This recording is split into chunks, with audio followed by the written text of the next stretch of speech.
Nobody ever really explains how electricity rates work in Michigan. They just keep climbing, and Michiganders just keep paying the bill. But the reason these constant rate hikes keep happening has a lot to do with how often utility companies are allowed to ask for more. And now one state senator wants to change that. This is So What Michigan, where we slow things down, follow the money, and explain how potential changes to state law could make a real difference for your monthly electric bill.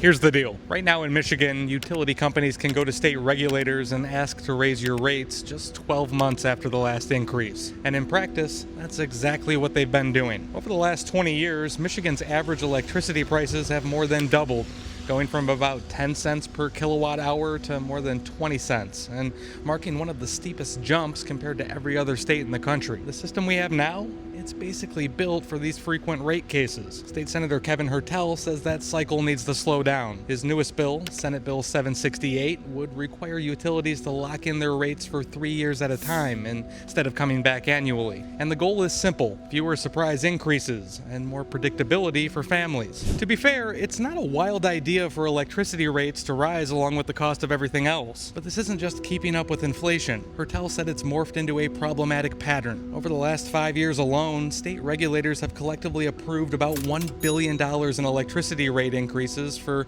Michigan's two biggest utilities, DTE and Consumers Energy. And because companies can legally file for another increase every year, you can bet they'll be back asking for more before anyone can ever measure the impact of their last rate hike. Consumers advocates like Hertel are calling it a revolving door of rate cases. And for a lot of Michiganders, this isn't some distant policy debate. It's showing up in increasingly higher monthly bills, tighter household budgets, and real frustration at the kitchen table. We're trying to stabilize this for Michigan residents, right? I think we've seen double-digit increases again and again and again. I talk to residents every single day that are dealing with higher costs on all sorts of things that are making it hard to get by.